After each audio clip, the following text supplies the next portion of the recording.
Hello बच्चों, स्वागत है हमारे इस यूट्यूब के चैनल पे। बच्चों, आज की क्लास में हम लोग क्लास 12th के रसायन विज्ञान का तीसरा चैप्टर जो है विद्युत रसायन इलेक्ट्रोकेमिस्ट्री, ठीक ना, इसके बारे में बात करने वाले हैं। विद्युत रसायन का ये दूसरा वीडियो है जिसमें आज का जो टॉपिक है विद्युत अपघट्यों के प्रकार, ठीक है। विद्युत अपघट्यों के प्रकार, टाइप ऑफ इलेक्ट्रोलाइट, ठीक ना। इलेक्ट्रोलाइट के बारे में जानना है हम लोगों को बच्चों। तो इलेक्ट्रोलाइट आप सभी लोग जानते हैं दो प्रकार के होते हैं ना। एक होता है प्रबल वैद्युत अपघट्य और दूसरा होता है दुर्बल वैद्युत अपघट्य। प्रबल वैद्युत अपघट्य को हम लोग स्ट्रॉन्ग इलेक्ट्रोलाइट बोलते हैं और दुर्बल विद्युत अपघट्य को वीक इलेक्ट्रोलाइट बोला जाता है, ठीक है। तो हम लोग एक एक करके सबको समझते हैं। देखिए, पहला लिखा गया है प्रबल विद्युत अपघट्य, स्ट्रॉन्ग इलेक्ट्रोलाइट, ठीक ना। प्रबल वैद्युत अपघट्य या स्ट्रॉन्ग इलेक्ट्रोलाइट क्या होता है, ध्यान देंगे। वे विद्युत अपघट्य पदार्थ जो जल में घुलकर पूर्ण रूप से आयनित हो जाते हैं ना, जल में घुलकर पूर्ण रूप से आयनित हो जाते हैं, उन्हें प्रबल वैद्युत अपघट्य कहते हैं। यानी ऐसे वैद्युत अपघट्य पदार्थ की बात हो रही है जिसको जल में मिलाने पर वो पूर्ण रूप से आयन में टूट जाए, ठीक है। पूर्ण रूप से क्या हो जाए, आयन में टूट जाए। जैसे अगर हमारे पास जल है और जल में अगर मान लीजिए NaCl को हम घोल रहे हैं, हमने मान लिया कि NaCl के 500 कण हैं, है ना। NaCl के 500 कणों को अगर हम लोग किसमें, जल में घोले, और जैसे ही जल में NaCl के 500 कण गए तो ये NaCl जो है Na प्लस और Cl माइनस में टूटता है, आप सब लोग जानते हैं, ठीक ना। तो 500 NaCl के कण 500 Na प्लस और 500 Cl माइनस में अगर टूट गए, मतलब जितने कण थे सब के सब Na प्लस में और Cl माइनस में टूट गए, तो हम लोग इसको क्या बोलेंगे, प्रबल वैद्युत अपघट्य। क्या बोलेंगे बच्चों, प्रबल वैद्युत अपघट्य, ठीक ना। यानी ऐसे पदार्थ जो जल में घुलने के बाद पूर्ण रूप से आयन में क्या हो जाते हो, पूर्ण रूप से आयनित हो जाते हो, आयन में टूट जाते हो, उन्हें हम लोग बोलेंगे प्रबल वैद्युत अपघट्य पदार्थ, ठीक है बच्चों। यानी कि पूर्ण रूप से जिनका आयनन हो जाएगा उन्हें हम लोग बोलेंगे प्रबल वैद्युत अपघट्य पदार्थ। आगे देखिए, तथा इसमें आयनन की मात्रा व आयनन का वेग अधिक होता है। जितने भी प्रबल वैद्युत अपघट्य पदार्थ होते हैं उनमें आयनन की मात्रा और आयनन का वेग क्या होता है, अधिक होता है। आयनन की मात्रा बहुत अधिक बनेगी, जितने ज्यादा प्रबल वैद्युत अपघट्य पदार्थ जितने ज्यादा आयन में टूटेंगे उतना ही ज्यादा आयन की मात्रा बढ़ेगी, ठीक है। और इन आयनों का वेग भी उतना ही अधिक होगा। तो जितना ज्यादा प्रबल वैद्युत अपघट्य पदार्थ अगर होंगे तो उतना ज्यादा उसमें आयनन की मात्रा होगी और उतना ही ज्यादा उस आयनन का वेग होगा, ठीक है। जैसे एग्जाम्पल की बात कर ले बच्चों, प्रबल अम्ल जो होते हैं, स्ट्रॉन्ग एसिड जो होते हैं, ये हमारे प्रबल वैद्युत अपघट्य में आते हैं। जैसे HCl हो गया, HNO3 हो गया, H2SO4 हो गया इत्यादि। ये सब के सब क्या है, प्रबल वैद्युत अपघट्य। मतलब जितने प्रबल वैद्युत अपघट्य आते हैं ये सब के सब किस में आएंगे, जितने प्रबल अम्ल आते हैं ये सब के सब प्रबल वैद्युत अपघट्य में आएंगे, ठीक है। दूसरे पॉइंट की बात कर लेते हैं। देखिए, प्रबल क्षार, जितने प्रबल क्षार आएंगे ये भी प्रबल वैद्युत अपघट्य होंगे। जैसे NaOH हो गया, KOH हो गया, CaOH का होल ट्वाइस हो गया। तो ये सब के सब क्या है, क्षार हैं और प्रबल क्षार हैं। कैसे हैं बच्चों, प्रबल क्षार हैं। इसका मतलब ये जितने भी प्रबल क्षार होंगे ये भी प्रबल वैद्युत अपघट्य पदार्थ होते हैं। इसके अलावा जितने लवण होते हैं, जितने साल्ट होंगे, ठीक ना, ये सब के सब क्या होंगे, प्रबल वैद्युत अपघट्य पदार्थ। क्यों, क्योंकि इनको जैसे ही जल में मिलाया जाएगा, जल में मिलाने के बाद इनका आयनन 100% हो जाता है। जितने भी कण होंगे सब के सब आयन में टूट जाएंगे, ठीक है। और जैसे सभी के सभी कण आयन में टूटेंगे तो हम लोग बोलेंगे ये पूर्ण रूप से आयनित हो गया, पूर्ण रूप से इसका आयनन हो गया।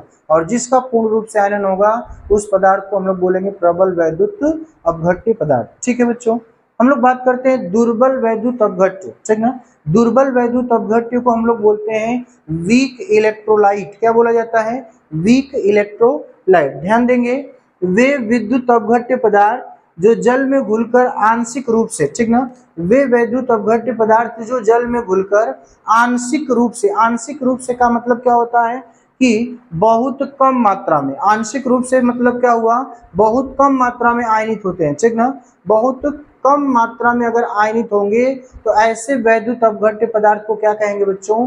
दुर्बल वैद्युत अपघट्य पदार्थ। क्या बोला जाएगा? दुर्बल वैद्युत अपघट्य पदार्थ, है ना। वे वैद्युत अपघट्य पदार्थ जो जल में घुलकर आंशिक रूप से इसका मतलब बहुत कम मात्रा में ना, आंशिक रूप से आयनित हो जाते हैं, उन्हें दुर्बल वैद्युत अपघट्य पदार्थ कहते हैं, ठीक है। दुर्बल वैद्युत अपघट्य पदार्थ में आयनन की मात्रा व आयनन का वेग कम होता है। जैसे प्रबल वैद्युत अपघट्य पदार्थ में आयनन की मात्रा और आयनन का वेग अधिक था, लेकिन दुर्बल वैद्युत अपघट्य पदार्थ में आयनन की मात्रा और आयनन का वेग कम होगा, ठीक है। हमने क्या बोला बच्चों? दुर्बल वैद्युत अपघट्य पदार्थ में हमने बोला कि जैसे मान लीजिए हमारे पास कोई दुर्बल वैद्युत अपघट्य पदार्थ है, ठीक ना। दुर्बल वैद्युत अपघट्य पदार्थ में जैसे मान लीजिए हम लोग ने ले लिया कि NH4OH ना, ammonium hydra oxide. Ammonium hydra oxide एक दुर्बल वैद्युत अपघट्य पदार्थ है। इसको जैसे ही जल में घोलेंगे, जैसे मान लीजिए अमोनियम हाइड्रा ऑक्साइड के 500 अणु को हमने क्या किया? जल में घोला, और जैसे ही जल में घोलेंगे ये 500 का 500 अणु आयन में नहीं टूटेंगे, ठीक ना। ये 500 के अणु जो होंगे, 500 के 500 अणु, ये आयन में नहीं टूटेंगे। क्यों? क्योंकि ये दुर्बल वैद्युत अपघट्य पदार्थ हो सकता है कि इन 500 अमोनियम हाइड्रोक्साइड यानी NH4OH में से हो सकता है कि केवल 200 अणु टूट जाए, 250 अणु टूट जाए, 200, 250 या फिर 100 ही अणु टूटे, तो इसको हम लोग क्या बोलेंगे बच्चों? दुर्बल वैद्युत अपघट्य पदार्थ। यानी कि ये जितने अणु थे ये सब के सब अणु आयन में नहीं टूट पाए, इसके कुछ अणु ही आयन में टूटे, प्लस माइनस बनाए, बाकी अणु जिस रूप में थे उसी रूप में है, ठीक ना। तो ऐसे वैद्युत अपघट्य पदार्थ को हम लोग क्या बोलेंगे? दुर्बल वैद्युत अपघट्य पदार्थ, ठीक ना। वे वैद्युत अपघट्य पदार्थ जो जल में घुलकर आंशिक रूप से या बहुत कम मात्रा में आयनित होते हैं, उन्हें दुर्बल वैद्युत अपघट्य पदार्थ कहते हैं, तथा इनका आयनन की मात्रा और आयनन का वेग बहुत कम होता है। जैसे दुर्बल अम्ल और दुर्बल क्षार, ये हमारे दुर्बल वैद्युत अपघट्य पदार्थ होते हैं। जैसे हमने लिखा H2CO3, ठीक ना, कार्बोनिक अम्ल नाम होता है इसका। इसको अगर हम लोग तोड़ेंगे तो ये पूर्ण रूप से आयन में नहीं टूटेगा, आंशिक रूप से टूटेगा, ठीक ना। एसिटिक अम्ल की बात कर लें तो ये भी आंशिक रूप से आयनों में टूटता है। अमोनियम हाइड्रोक्साइड की बात कर लें तो ये भी आंशिक रूप से आयनों में टूटते हैं, ठीक ना। तो ये सब दुर्बल वैद्युत अपघट्य होंगे, ठीक ना। आगे हम लोग अगले टॉपिक की बात करते हैं बच्चों। अगले टॉपिक की बात करते हैं बच्चों। अगला टॉपिक है धात्विक चालक तथा विद्युत अपघटनी चालक में अंतर, ठीक ना। धात्विक चालक तथा विद्युत अपघटनी चालक में अंतर। ध्यान देंगे, धात्विक चालक और ये इधर लिखा गया है विद्युत अपघटनी चालक। धात्विक चालक में हम लोग पॉइंट वाइज समझेंगे। देखिए पहला पॉइंट क्या है, इसमें आवेश प्रवाह मुक्त इलेक्ट्रॉन के द्वारा होता है। हम लोग पढ़े थे कि जो धात्विक चालक होते हैं उनमें विद्युत धारा का प्रवाह मुक्त इलेक्ट्रॉन के द्वारा होता है, ठीक है। तो जितने भी धात्विक चालक होते हैं विद्युत धारा का प्रवाह उनमें मुक्त इलेक्ट्रॉन के द्वारा होता है, और जितने आयनिक चालक होते हैं उनमें विद्युत धारा का प्रवाह मुक्त आयनों के द्वारा होता है, ठीक ना। आयनिक चालक या विद्युत अपघटनीय चालक, ठीक ना। तो देखिए विद्युत अपघटनीय चालक में विद्युत धारा का प्रवाह जो होता है, ठीक ना, मुक्त इलेक्ट्रॉन के द्वारा होता है। यहाँ पे लिखा गया है इसमें आवेश प्रवाह मुक्त आयनों के द्वारा होता है। तो जहाँ पे आवेश का प्रवाह मुक्त इलेक्ट्रॉन के द्वारा होता है धात्विक चालक, और जहाँ पे आवेश का प्रवाह आयनों के द्वारा होता है उसे हम लोग क्या कहते हैं? विद्युत अपघटनीय चालक, ठीक है। मुक्त इलेक्ट्रॉन और आयन, मुक्त आयन, ठीक है। दूसरे पॉइंट की बात करते हैं, इसमें कोई रासायनिक परिवर्तन नहीं होता है। यदि हम लोग धात्विक चालक की बात करें तो धात्विक चालक में किसी प्रकार का कोई रासायनिक परिवर्तन आपको देखने को नहीं मिलेगा, ठीक है। लेकिन यदि हम लोग विद्युत अपघटनी चालक की बात कर लें तो इसमें रासायनिक परिवर्तन देखने को मिलता है। रासायनिक परिवर्तन क्या होता है? विद्युत अपघट्यों का आयनन, ठीक ना, जितने भी विद्युत अपघट्य पदार्थ होते हैं इनका आयनन होना, ये रासायनिक परिवर्तन होता है, ठीक ना। पहले आयन में नहीं टूटते होते हैं, लेकिन जैसे ही इसको हम लोग जल में मिलाते हैं ये आयन में टूट जाते हैं, तो कहीं ना कहीं रासायनिक परिवर्तन, ठीक ना, पाया जाता है। आगे बात करते हैं बच्चों, इसमें द्रव्यमान का स्थानांतरण नहीं होता है। यदि धात्विक चालक में हम लोग देखें तो धात्विक चालक में विद्युत धारा जब भी प्रवाहित होती है तो उसके कण यहाँ धात्विक चालक में एक स्थान से दूसरे स्थान पे स्थानांतरित नहीं होते, ठीक ना, यानी कि उनके कण जो होते हैं वो फिक्स होते हैं और उन कणों के जो मुक्त इलेक्ट्रॉन होते हैं उनके द्वारा विद्युत धारा उसमें क्या होती है, प्रवाहित होती है। जबकि इसमें बात कर लें तो इसमें द्रव्यमान का स्थानांतरण होता है। जैसे ही हम वैद्युत अपघट्य पदार्थ को जल में मिलाएंगे तो जल में मिलने के बाद वैद्युत अपघट्य पदार्थ आयन में टूट जाएगा। किसमें टूट जाएगा? आयन में, प्लस में और माइनस में। और यदि आयन में टूट गया तो आयन क्या करते हैं भाई, जल में जब ये आयन में टूटेंगे तो आयन गति करेंगे तो उनका द्रव्यमान स्थानांतरण होगा, ठीक ना। तो हम लोग कहेंगे इनमें द्रव्यमान का स्थानांतरण होता है। आगे बात कर लेते हैं बच्चों, धात्विक चालक में अगले पॉइंट की बात करें तो इसमें प्रतिरोध का कारण धातु के धनायन होते हैं। यानी इसमें प्रतिरोध जो होता है, मुक्त इलेक्ट्रॉन जब भी गति करेगा धात्विक चालक में, अगर किसी धातु में इलेक्ट्रॉन जब गति कर रहा है, ठीक ना, तो उसमें जब भी वो टकराएगा तो धातु के कण से ही टकराएगा, मतलब उसमें प्रतिरोध का कारण धातु के कण ही होंगे, ठीक ना। तो हम बोल सकते हैं कि इसमें प्रतिरोध का कारण धातु के धनायन होते हैं, जबकि इसमें प्रतिरोध का कारण, जैसे जल में हम वैद्युत अपघट्य पदार्थ को मिलाएं तो जल में वैद्युत अपघट्य पदार्थ को मिलाने पर वैद्युत अपघट्य पदार्थ जब आयन में टूटेगा, जब वो आयन जल में गति करेगा तो किससे टकराएगा? वो जल के कणों से टकराएगा, ठीक ना। जितने भी आयन होंगे वो जल के कणों से टकराएंगे। तो जल क्या है? विलायक है, जिसमें वैद्युत अपघट्य पदार्थ को घोला गया था। तो जो विलायक के कण है यानी जो जल के कण है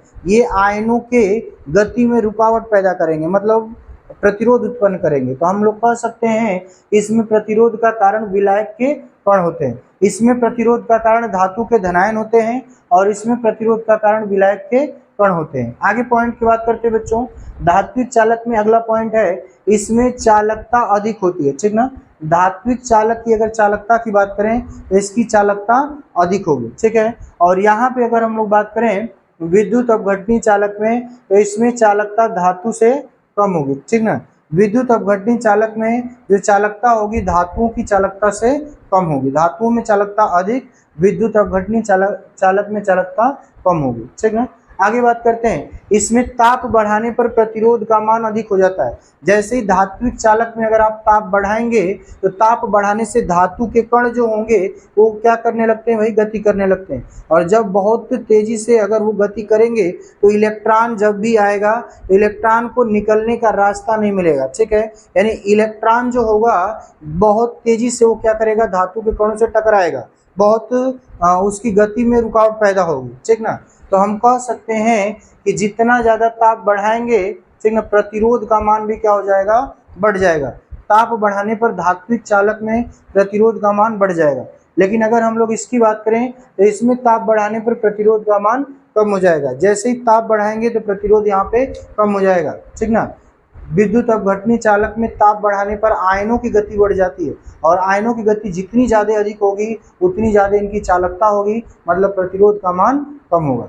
तो ताप बढ़ाने पर धात्विक चालक में प्रतिरोध का मान भी बढ़ता है और ताप बढ़ाने पर विद्युत अपघटनी चालक में प्रतिरोध का मान घटता है, ठीक ना। प्रतिरोध का मान क्या होगा, कम होगा। तो हम लोग यहाँ तक पढ़े बच्चों धात्विक चालक और विद्युत अपघटनी चालक में अंतर, ठीक ना। आगे के टॉपिक को हम लोग अगली वीडियो में कवर करेंगे। तब तक के लिए धन्यवाद।